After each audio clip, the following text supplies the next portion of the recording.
بسم اللہ الرحمن الرحیم۔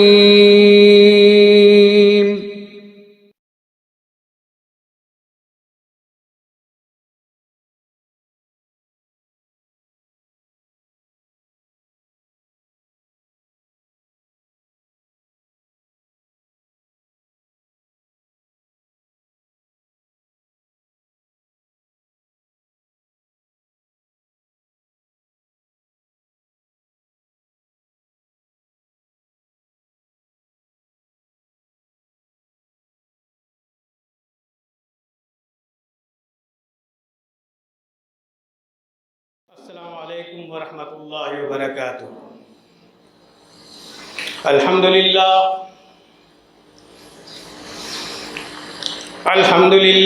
نحمده ونستعینه ونستغفره ونؤمن به ونتوکل علیہ ونعوذ باللہ من شرور انفسنا ومن سیئات اعمالنا، من يهده الله فلا مضل له ومن يضلل فلا هادي له، ونشهد أن لا إله إلا الله وحده لا شريك له،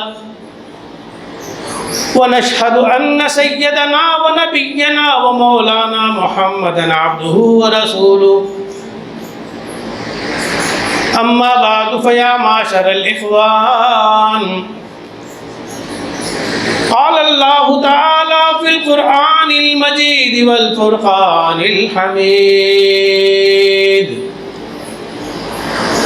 يا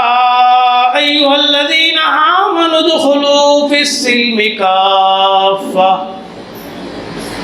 ولا تتبعوا خطوات الشيطان إنه لكم عدو مبين، وقال النبي صلى الله عليه وسلم كل أمتي يدخلون الجنة إلا من أبى، قيل ومن يأبى يا رسول الله؟ قال من أطاعني دخل الجنة ومن عصاني فقد أبى، رواه البخاری۔ حاضرین محفل، برادران اسلام، الحمدللہ اس بات پر ہم سب فخر کرتے ہیں کہ ہم اہل ایمان ہیں، اہل اسلام ہیں، اسلام ہمارا مذہب ہے، اللہ ہمارا خالق اور مالک اور رازق ہے، مذہب اسلام ہمارا دین ہے، دین اسلام ہی میں ہماری نجات ہے، قرآن ہمارے لیے دستور حیات ہے، حضور اقدس صلی اللہ علیہ وسلم کی زندگی ہمارے لیے نمونہ عمل ہے، چاہے ایمان مجمل ہو یا ایمان مفصل ہو۔ ہم نے اللہ تبارک و تعالیٰ کی وحدانیت کا اقرار کیا، حضرت محمد مصطفیٰ صلی اللہ علیہ وسلم کی رسالت کا اعتراف کیا، لا الہ الا اللہ محمد الرسول اللہ یہ ہمارا کلمہ ہے، یہ ایک ایسا کلمہ ہے جو دنیا کی تمام مخلوقات اور تمام کائنات کا وزن ایک طرف ایک پلڑے میں اگر رکھ دیا جائے اور اس کلمے کو ایک پلڑے میں رکھ دیا جائے تو اس کلمے کا وزن زیادہ ہو جاتا ہے۔ اس بات پر بھی ہمارا ایمان ہے، یقین ہے۔ لا الہ الا اللہ محمد الرسول اللہ پڑھنے کے بعد انسان دائرہ اسلام میں داخل ہو جاتا ہے۔ الحمدللہ اللہ کا لاکھ لاکھ شکر احسان ہے کہ ہم کلمہ طیبہ کا اقرار کرتے ہیں۔ کیا کبھی ہم نے اس کلمے کی طرف کبھی غور و فکر کیا جس کا ہم زبان سے اعتراف کرتے ہیں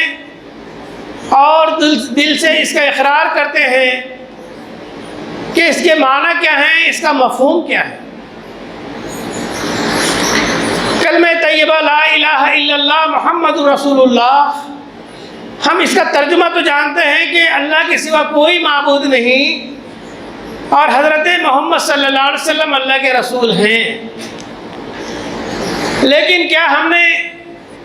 اس کی گہرائی کو دیکھا، اس کی گہرائی کو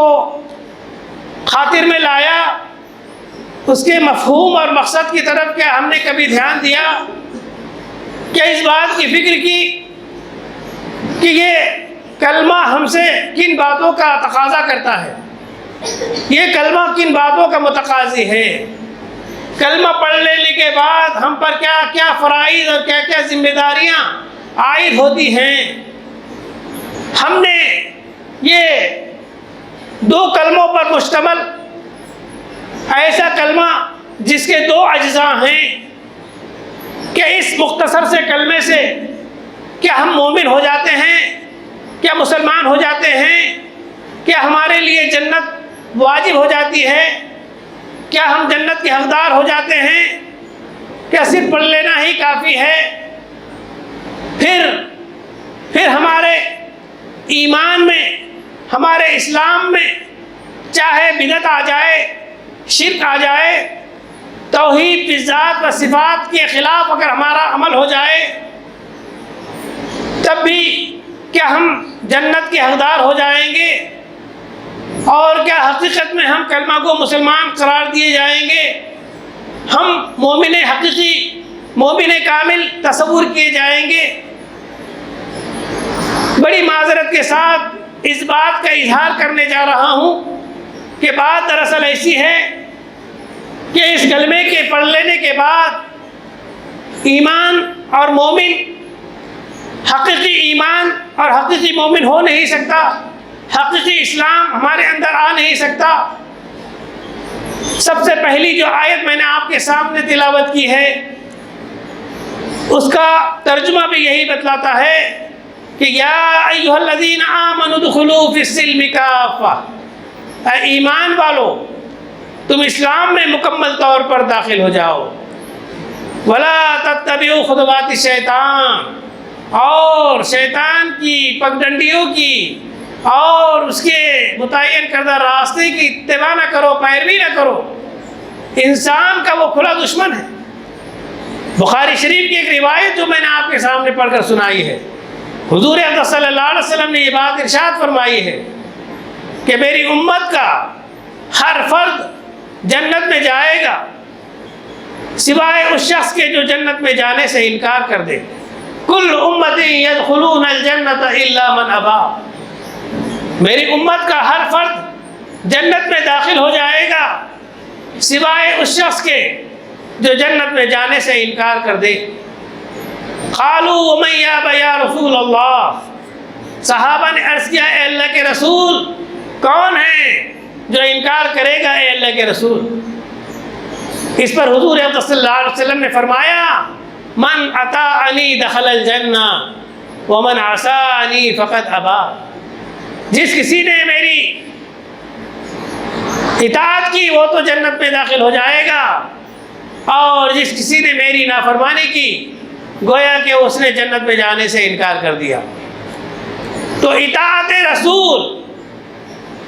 اور کلمہ طیبہ پر مکمل طور پر عمل پیرا ہونا ہی انسان کی زندگی کامیاب و کامران گزر سکتی ہے۔ حضرت محمد صلی اللہ علیہ وسلم کی زندگی ہمارے لیے نمونہ عمل ہے۔ لقد کان لکم فی رسول اللہ اسوۃ حسنہ، کہ تمہارے لیے حضور صلی اللہ علیہ وسلم کی زندگی نمونہ عمل ہے، ایمان میں، اسلام میں، اعمال میں، معاملات میں، لین دین میں، کاروبار میں، تجارت میں، معاشرت میں، معیشت میں، اقتصادیات میں، سماجیات میں، اللہ کے حقوق کی ادائیگی میں، بندوں کے حقوق کی ادائیگی میں، ساری کی ساری زندگی کے سارے گوشے حضور اقدس صلی اللہ علیہ وسلم کے بتائے ہوئے طریقے کے مطابق اگر انجام دیے جائیں تو گویا کہ اطاعت رسول اور اطاعت خداوندی تصور ہوگی اور شمار کی جائے گی۔ کلمہ طیبہ دراصل دو حصوں پر مشتمل ہے، لا الہ الا اللہ محمد رسول اللہ، نہیں ہے کوئی معبود سوائے اللہ کے۔ اس حصے کے 12 حروف ہیں، محمد رسول اللہ اس حصے کے بھی 12 حروف ہیں۔ 24 حروف پر مشتمل یہ کلمہ دراصل طریقہ عبادت اور طریقہ شریعت بتاتا ہے کہ عبادت کس طرح کی جائے اور شریعت پر عمل کس طرح کیا جائے۔ ان 12 اور 12 جملہ 24 حروف پر اگر ہم نظر ڈالیں تو ہمیں محسوس ہوتا ہے کہ بغیر نقطے کے سارے حروف ہیں، کوئی بھی نقطہ اس میں موجود نہیں، نہ لا الہ الا اللہ میں نہ محمد رسول اللہ میں۔ اس میں یہ نقطہ پوشیدہ ہے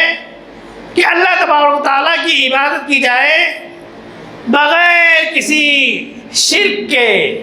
کہ شرک کا اس میں شائبہ تک نہ ہو، نقطہ برابر بھی شرک نہ ہو، اور حضور صلی اللہ علیہ وسلم کی سیرت کو، حضور صلی اللہ علیہ وسلم کی لائی ہوئی شریعت کو حضور صلی اللہ علیہ وسلم کی لائی ہوئی شریعت کے مطابق انجام دیا جائے، اس میں ذرہ برابر بھی بدعت نہ ہو، نقطہ برابر بھی بدعت نہ ہو، کوئی ایسا عمل نہ ہو، کوئی ایسا کام نہ ہو، کوئی ایسی عبادت نہ ہو، کوئی ایسی چیز نہ ہو جو حضور صلی اللہ علیہ وسلم سے ثابت نہ ہو۔ تو بدعت سے پاک شریعت پر عمل ہو، شرک سے پاک عبادت خداوندی انجام دی جائے۔ 24 حروف پر مشتمل یہ کلمہ 24 گھنٹے کی زندگی اللہ اور رسول کے عین فرمودات کے مطابق، احکامات کے مطابق، ارشادات کے مطابق، ان کی تعلیمات کے مطابق انجام دینے کا نام کلمہ طیبہ کا اقرار ہے، زبان سے اقرار ہے، دل سے اعتراف ہے، اور اعمال اعضاء و جوارح سے جو اعمال سرزد ہوں گے یہ کلمے کے عین مطابق ہوں گے، چاہے عبادت خداوندی یا معاملات، یہ سارے کے سارے اللہ تبارک و تعالیٰ کے ارشادات اور احکامات کے مطابق انجام دیے جائیں۔ اللہ تبارک و تعالیٰ کے احکامات کی تعداد 1000 ہے۔ 1000 احکامات میں سب سے پہلا جو حکم ہے، اللہ تبارک و تعالیٰ نے جو حکم دیا ہے سب سے پہلا اقرا۔ نماز کا حکم بعد میں دیا، روزے کا بعد میں، زکوٰۃ اور حج کا بھی بعد میں، یہاں تک کہ اپنی عبادت کا بھی جو حکم دیا بہت بعد میں، لیکن سب سے پہلا حکم حضرت محمد صلی اللہ علیہ وسلم کے توسط سے جو دیا گیا وہ اقرا۔ پتہ یہ چلا کہ سارے احکامات میں سب سے زیادہ اہم حکم جس پر عمل پیرا ہونا ضروری ہے وہ لفظ اقرا کی تابعداری ہے۔ اللہ تبارک و تعالیٰ نے جو حکم دیا اقرا، پڑھنا ہے، اور اسی آیت سے حضرت محمد مصطفیٰ صلی اللہ علیہ وسلم نبوت کے تاج سے سرفراز کیے گئے۔ غار حرا میں حضرت جبرائیل آئے،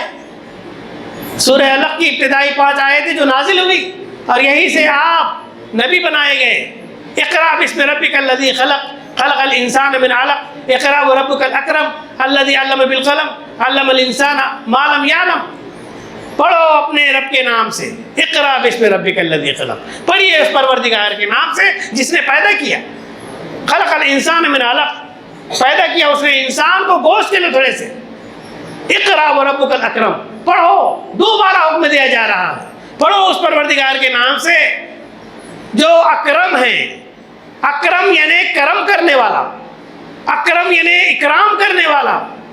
یعنی علم ایک ایسی چیز ہے جس کی وجہ سے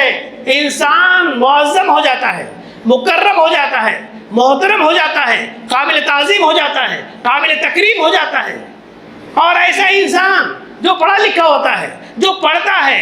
اس کو اللہ بھی نوازتے ہیں، اللہ کی کرم فرمائیاں اس کے ساتھ ہوتی ہے۔ اقرا وربک الاکرم، الذی علم بالقلم، وہ اکرم جس نے قلم کے ذریعے سے سکھلایا، علم الانسان ما لم یعلم، اس نے انسان کو ایسی باتیں سکھائی جو وہ جانتا نہیں تھا۔ لوگوں نے پڑھنے کے مقصد کو بھی فراموش کر دیا ہے۔ کیوں پڑھنا ہے؟ پڑھنے کی وجوہات کیا ہے؟ مقصد کیا ہے؟ پیچو علم باید گداخت، پیچو علم باید گداخت، کہ بے علم نتواں خدا را شناخت۔ پگھلنا علم کے خاطر، پگھلنا علم کے خاطر مثال شمع زیبا ہے، بغیر اس کے ہم پہچان نہیں سکتے خدا کیا ہے۔ انسان پیدا تو ہو گیا، پیدا کرنے والے کو بھی وہ جانتا ہے، لیکن پیدا کرنے والے سے ویسی محبت نہیں جیسی وہ محبت کا متقاضی ہے، جیسا وہ چاہتا ہے۔ اللہ تبارک تعالیٰ نے سب سے بڑا کرم یہ کیا کہ ہم کو پیدا کیا، انسان بنایا، انسان بنانے کے بعد اسے اشرف المخلوقات قرار دیا، پھر اس کو ساری امتوں میں بہترین امت محمدیہ میں پیدا فرمایا، ایمان کی دولت سے نوازا اور بھی بہت ساری نعمتوں سے نوازا۔ تو اللہ تبارک تعالیٰ کی ان نعمتوں کا شکریہ ادا کرنا چاہیے، احسان مند ہونا چاہیے، شکر گزار ہونا چاہیے۔ اور بھی سینکڑوں ہزاروں لاکھوں نعمتیں ایسی ہیں جن نعمتوں سے انسان کو سرفراز کیا گیا، نعمتوں سے نوازا گیا۔ ایمان کی دولت، اخلاق کی دولت، قرآن کی دولت، انہی نعمتوں میں والدین بھی ایک دولت ہے، اولاد بھی ایک دولت ہے۔ اولاد ہو، والدین ہو، یہ ساری نعمتیں شمار کی جاتی ہیں۔ ان تعدوا نعمت اللہ لا تحصوها، اللہ تبارک تعالیٰ کی نعمتوں کو اگر تم شمار کرنا چاہو تو کبھی بھی شمار نہ کر سکو۔ بہرحال اللہ تبارک تعالیٰ نے ہم کو پیدا کیا اور اشرف المخلوقات بنایا، پھر اشرف الامم امت محمدیہ کا فرد بنایا، قرآن جیسی دولت دیا۔ اگر ہم اہل علم ہیں تو بھی ہمارے اوپر بہت بڑا احسان ہے۔ پیچو علم باید گداخت، کہ بے علم نتواں خدا را شناخت، پگھلنا علم کے خاطر مثال شمع زیبا ہے، بغیر اس کے ہم پہچان نہیں سکتے خدا کیا ہے۔ تو خدا کو پہچاننا دراصل ہماری زندگی کا صحیح اور اہم مقصد ہے۔ خدا کو جب پہچانیں گے، من عرف نفسہ فقد عرف ربہ، اپنے آپ کو پہچاننا بھی ضروری ہے کہ آپ کون ہیں، کیوں آئے ہیں، کس مقصد کے لیے پیدا کیے گئے ہیں۔ اللہ تبارک تعالیٰ نے قرآن میں فرمایا وَمَا خَلَقْتُ الْجِنَّ وَالْإِنسَ إِلَّا لِيَعْبُدُونِ، کہ میں نے جنات کو اور انسانوں کو اپنی عبادت کے لیے پیدا کیا ہے۔ کہ ہم اپنے مقصد تخلیق سے واقف ہیں، اور اگر واقف ہیں تو کیا ہم عبادت خداوندی میں اپنی زندگی کو صرف کر رہے ہیں؟ اللہ تبارک تعالیٰ کے ان احکامات میں عبادت خداوندی کا بھی ایک حکم ہے۔ سورہ بنی اسرائیل 3 رکوع آیت نمبر 23، 24، 25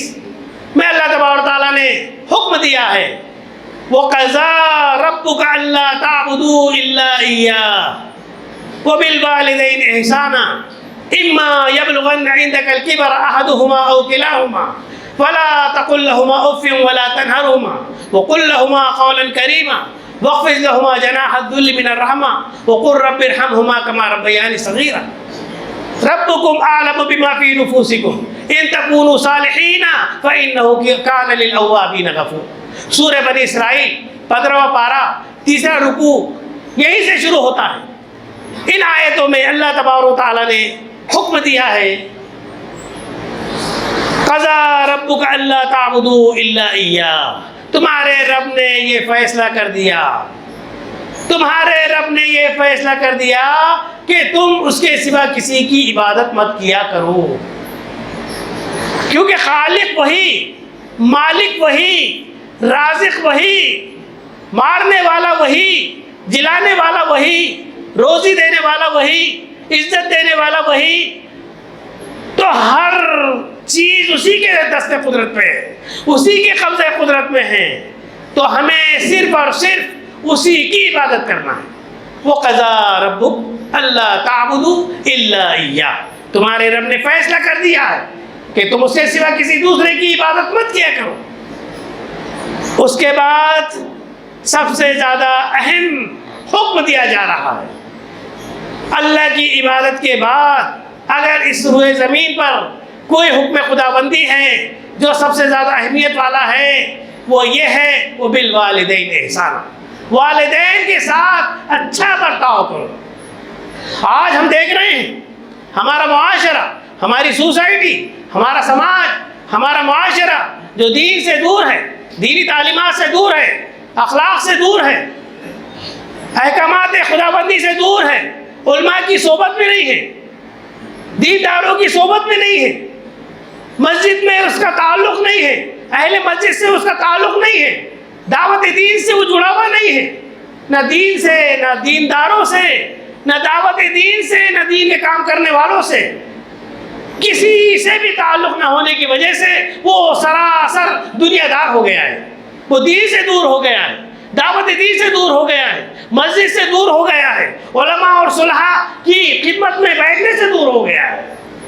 حضور اکرم صلی اللہ علیہ وسلم نے ارشاد فرمایا اغدو عالما او متعلما او مستمعا او محبا فلا تکن خامسا فتعلموا، علم والے بنو، علم حاصل کرنے والے بنو، عالم بنو یا متعلم بنو یا علم دین کے سننے والے بنو۔ یہ وعظ و نصیحتیں ہوتی ہیں، دینی مجالس ہوتی ہے، جلسے ہوتے ہیں، پروگرام ہوتے ہیں، مسجدوں میں ہوتی ہیں، خانقاہوں میں ہوتے ہیں، مدارس میں ہوتے ہیں، شب معراج میں، شب برات میں، نورانی راتوں میں، اور جو مدارس میں جو دینی پروگرام ہوتے ہیں، اولیاء کرام آتے ہیں، بزرگان دین آتے ہیں، علماء آتے ہیں، صلحاء آتے ہیں، واعظین واعظ کرتے ہیں، مقررین تقریر کرتے ہیں۔ جمعہ کے جو بیانات ہیں، ہم یہ دیکھتے ہیں کہ جمعہ کے بیانات میں بھی اکثر نوجوان اس وقت آتے ہیں جب عربی کا خطبہ شروع ہوتا ہے، تو ان کو دین کی ہوا نہیں لگتی، دینی تعلیمات سے وہ دور رہتے ہیں۔ نکاح کی محفلیں ہوتی ہیں، اس میں بھی قاضی حضرات دعوت دین پیش کرتے ہیں، نوجوانوں کو مخاطب کر کے بہت ساری باتیں ارشاد فرماتے ہیں۔ سوسائٹی اور سماج میں جو برائیاں چل رہی ہیں، ارتداد کی لہر ہے، مسلم دوشیزائیں، مسلم لڑکیاں غیروں سے جو شادیاں کر رہی ہیں، اپنے ایمان کو داؤ پر لگائی ہیں، اس کا بھی اب اہم سبب یہی ہے کہ ان کے گھر میں دینداری نہیں ہے، دینی تعلیم کا اثر نہیں ہے، دعوت دین کام کرنے والوں سے ان کا ربط نہیں ہے، علماء اور دینداروں سے ان کا کوئی تعلق نہیں ہے، نہ مسجد میں، نہ مدرسے میں، نہ گھر میں دینی تعلیم کا ماحول ہے۔ ایسے لوگ شیطان کے شکنجے میں پھنس جاتے ہیں، ان کو کلمے کی اہمیت نہیں معلوم، ان کو ایمان کی اہمیت نہیں معلوم، ان کو قرآن کی اہمیت نہیں معلوم، ان کو مرنا ہے، مٹنا ہے، اور یہ مختصر سی زندگی ہے، یہ دارالامتحان ہے، یہ دارالعمل ہے، اور دنیا ایک سرائے فانی ہے، اور مختصر سی زندگی گزارنے کے بعد آخرت کی زندگی جاویداں ہے، ہمیشہ رہنے والی زندگی وہ ہے، اور آنے والی زندگی کے لیے اس زندگی میں تیاری کرنا ہے، یہ کچھ نہیں۔ ان کو بس دنیاوی عیش و عشرت چاہیے، دنیاوی زندگی خوشحال گزرے، آسودہ حال گزرے، پرتعیش گزرے، پرتناؤم گزرے، بس اسی فکر میں ہیں۔ وجہ اس کی یہ ہے کہ نہ والدین اس بات کی فکر کرتے ہیں، نہ افراد خاندان اس بات کی فکر کرتے ہیں، نہ محلے والے جب وہ گشت کرتے ہیں، دینی اجتماعات ہوتے ہیں، مسجدوں میں ہوتے ہیں پروگرام، اس میں بیٹھتے نہیں ہیں، ان کو دیگر چیزوں میں بہت انٹرسٹ ہوتا ہے۔ تو اغدو عالما او متعلما او مستمعا او محبا، عالم بنو، عالم نہیں بن سکتے، متعلم بنو، علم دین کے سننے والے بنو، دین کی باتیں سننے والے بنو، یا دین کی باتیں چاہنے والے بنو، پانچویں نہ بنو ورنہ ہلاک کر دیے جاؤ۔ بات دراصل یہی ہے کہ دعوت دین کا کام اور دینداروں سے صحبت نہیں، صلحاء سے صحبت نہیں، اور خاندان میں بھی کوئی ایسا ماحول نہیں ہے، مکتب یا مدرسے سے اس کا تعلق نہیں ہے، تو دین سے بے دین ہو گئے ہیں، دین سے بے رارہ ہو گئے ہیں، جس کا یہ خمیازہ بھگتنا پڑ رہا ہے کہ ارتداد کی لہر ہے، بے دینی کی لہر ہے۔ وَقَضَىٰ رَبُّكَ أَلَّا تَعْبُدُوا إِلَّا إِيَّاهُ، تمہارے رب نے فیصلہ کر دیا ہے کہ اس کے سوا کسی کی دوسری کی عبادت مت کیا کرو. وبالوالدین احسانا, دوسرا حکم یہ دیا جا رہا ہے کہ والدین کے ساتھ اچھا برتاؤ کیا کرو. تو میں اپنے موضوع پر آتے ہوئے یہ بات کہنا چاہ رہا ہوں کہ اللہ کی عبادت کے بعد سب سے زیادہ اہم حکم جو ہے وہ والدین کے ساتھ اچھا برتاؤ ہے.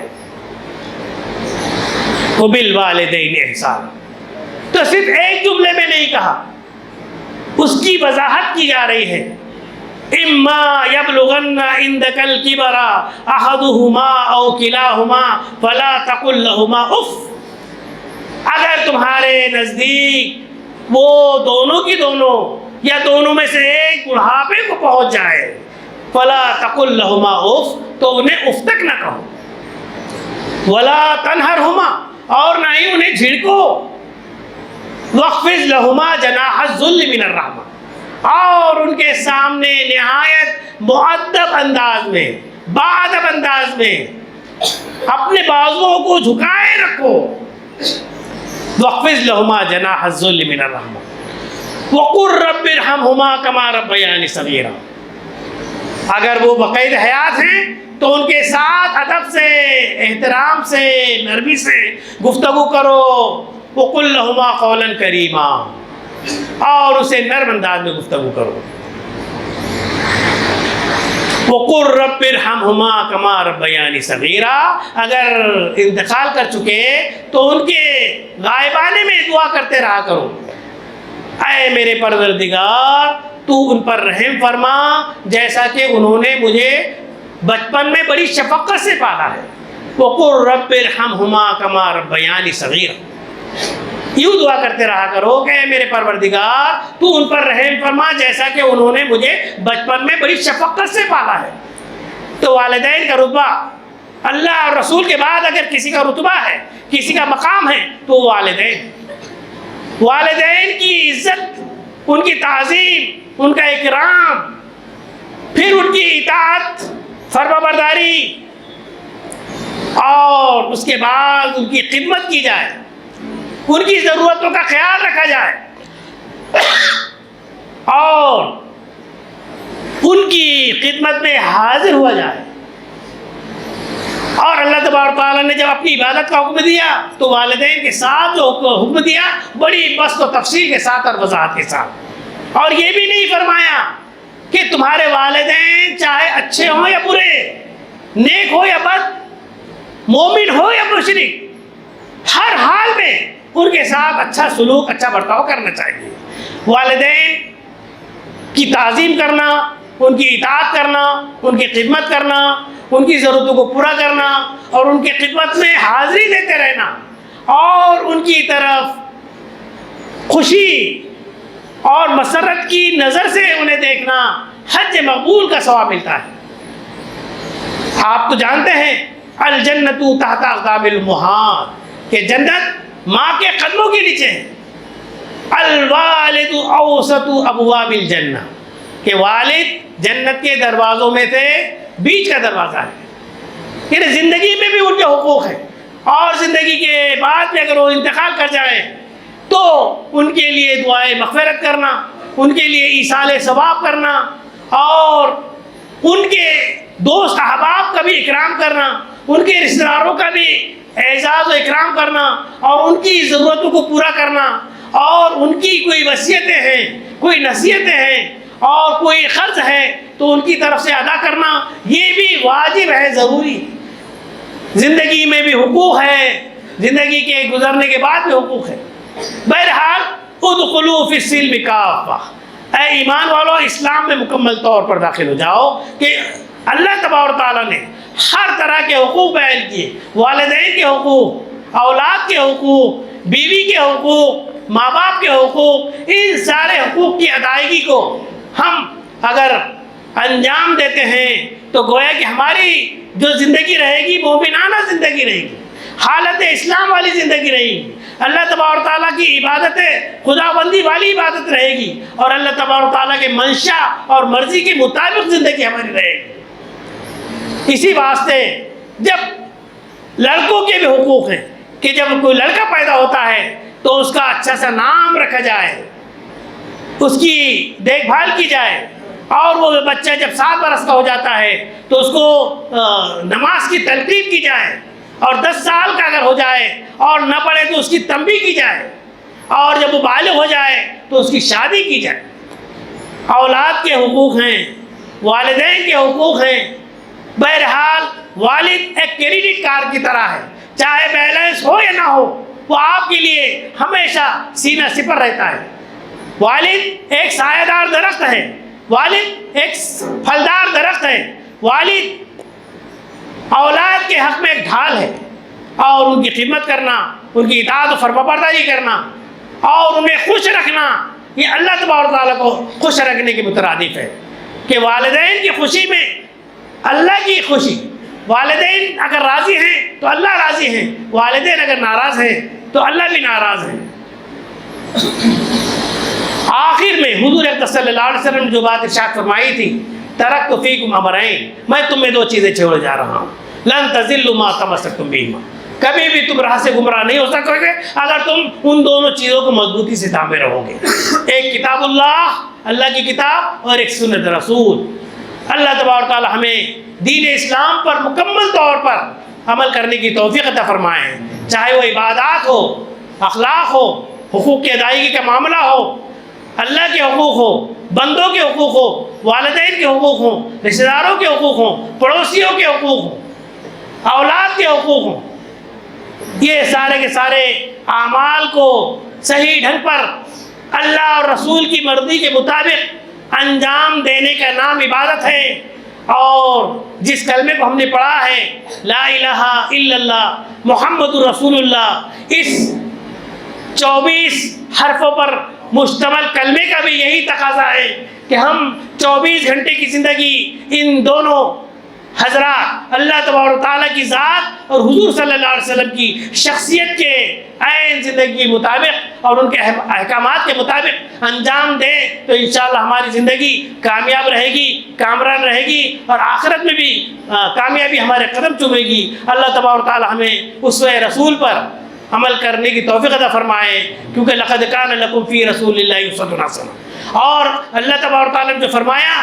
یا ایھا الذین آمنوا اتقوا اللہ حق تقاتہ ولا تموتن الا وانتم مسلمون، کہ ایمان والو زندگی بھر اللہ سے ڈرتے رہو اور تمہیں موت نہ آئے مگر اس حال میں کہ تم حالت اسلام میں ہو۔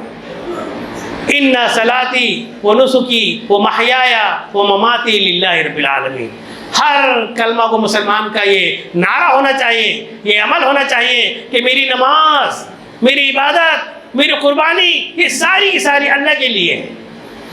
میرا مرنا اور میرا جینا، اور میں اللہ کی ذات میں کسی کو شریک نہیں کروں گا۔ تو شرک سے پاک عبادت ہو اور بدعت سے پاک شریعت پر عمل ہو تو اللہ تبارک تعالیٰ ہمیں کامیاب زندگی عطا کرے گا۔ اللہ تبارک تعالیٰ ہمیں قرآن حدیث پر عمل کرنے کی توفیق عطا فرمائے۔ وآخر دعوانا ان الحمدللہ رب العالمین۔ نیک اعمال پہ سماجی خدمات بھی ہوتے ہیں، آئلی، سماجی۔ مسجد جمیل بیگ اس اعتبار سے قابل اور محتاج تعارف نہیں کہ یہاں پر بہت ساری سماجی خدمات انجام دی جاتی ہیں۔ یہاں پر بچوں کے کھانے،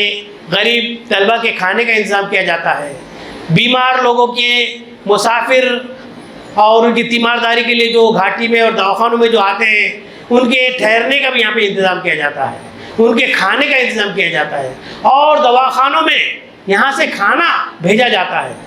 تو طالب علم غریب ہے اس کے کھانے کا انتظام، بیمار ہے اس کی تیمارداری اور مزاج پرسی اور دوا اور علاج کا انتظام، آنے والے مسافروں کے رہائش اور کھانے کا انتظام، اور بھی بے شمار کام انجام دیے جاتے ہیں، اور یہ سارے کے سارے کام آپ جیسے مخیر حضرات کے دستے تعاون ہی سے انجام دیے جاتے ہیں۔ تو یہاں جو اسٹاف ہے، کام کرنے والے لوگ ہیں، آپ کے پاس آئیں گے تو ان کی خدمت میں اپنا جو بھی نذرانہ ہو سکتا ہے، صدقہ ہو سکتا ہے، زکوٰۃ ہو سکتی ہے، عطیہ ہو سکتا ہے، جو بھی دامے درہم سخنے آپ دست تعاون بڑھائیے، کیونکہ لاکھوں کا بجٹ ہے سالانہ۔ اللہ تبارک تعالیٰ ہمیں ان نیک کاموں میں بڑھ چڑھ کر حصہ لینے کی توفیق عطا فرمائے، کیونکہ بیوہ اور یتیم اور مسکین اور مجبور اور پریشان حال لوگوں کی مدد کرنا اللہ کے راہ میں جہاد کرنے کے برابر بھی، اور بہت زیادہ نفل نماز پڑھنا، نفل روزہ رکھنا اور عمرے کرنا اس سے بڑھ کر اجر و ثواب ہے کسی یتیم، مجبور، پریشان حال لوگوں کی دستگیری کرنا۔ اور ایک دعا کی تجویز آئی ہے ہمارے نوجوان جو موجودہ حالات کو دیکھتے ہوئے گویا کہ حق کے لیے ڈٹے ہوئے ہیں، اور ایسے نوجوان جو صرف اور صرف اللہ سے ڈرتے ہیں اور اللہ کے نظام کو قائم کرنے کے لیے اور ظالم کو ظلم سے بچانے کے لیے، مظلوموں کو بچانے کے لیے اور اپنے حق کو اپنی حق کی آواز کو اونچا کرنے کے لیے ایسے نوجوان معاشرے میں رہتے ہیں۔ اللہ تبارک تعالیٰ ان نوجوانوں کی حفاظت فرمائے، ان کی جان میں، ان کی مال میں، ان کی عزت آبرو میں حفاظت فرمائے۔ ابھی کچھ نوجوانوں کو گرفتار کیا گیا ہے اور ناحق گرفتار کیا گیا ہے، وہ حق کی آواز بن کے ابھرے ہیں، وہ حق کے لیے لڑ رہے ہیں اور حق کے لیے کھڑے ہیں، لیکن یہ ہم ایسے دور میں گزر رہے ہیں کہ حق کا بولنا بھی جرم ہو گیا ہے، حق کا لکھنا بھی جرم ہو گیا ہے، حق کی تلقین کرنا بھی جرم ہو گیا ہے۔ ظالم لوگ برسر اقتدار ہیں، ظلم کی انتہا ہے۔ ہمارے مساجد، ہمارے مدارس، ہمارا ایمان، ہمارا پرسنل اللہ، یہ سارا کی سارا غیر محفوظ ہوتا ہوا نظر آ رہا ہے۔ اس کی خاطر ہر دور میں نوجوان اٹھے ہیں، سر پر کفن باندھ کر اٹھے ہیں، اپنی جان کو داؤ پر لگائے ہوئے ہیں۔ ایسے نوجوانوں کی ہمیں قدر کرنا چاہیے، ان کی ہمت افزائی کرنا چاہیے، اور ان کے اوپر آنے والی مصیبت کو ہم اپنی مصیبت سمجھنا چاہیے۔ ان کے لیے جو بھی ہو سکتا ہے دامے درہم سخن تعاون کرنا چاہیے، ان کے لیے دعائیں کرتے رہنا چاہیے کہ اللہ تعالیٰ ان کو اگر مصیبت میں ہے تو ان کی مصیبت کو دور فرمائے، اگر پریشان حال ہے تو پریشانی دور فرمائے، ان کے افراد خاندان کو ساری تکلیفوں سے محفوظ فرمائے۔ اس دعا کے ساتھ میں اپنی بات کو ختم کرتا ہوں۔ اللہ تبارک تعالیٰ ظالموں کو ان کے ظلم سے نجات دینے کے لیے یا اللہ ان کو ہدایت دے دے، یا اللہ تیرے ہاتھ میں جو چیز ہو سکتی ہے یا اللہ ان کا انتظام بحسن و خوبی کر دے اور ظالموں کو کیفر کردار تک پہنچا دے۔ ہماری یہ دعا ہے، اللہ تبارک تعالیٰ ہماری ان دعاؤں کو قبول فرما۔ ربنا تقبل منا انك انت السميع العليم وتب علينا انك انت التواب الرحيم۔ سبحان ربك رب العزة عما يصفون وسلام على المرسلين والحمد لله رب العالمين۔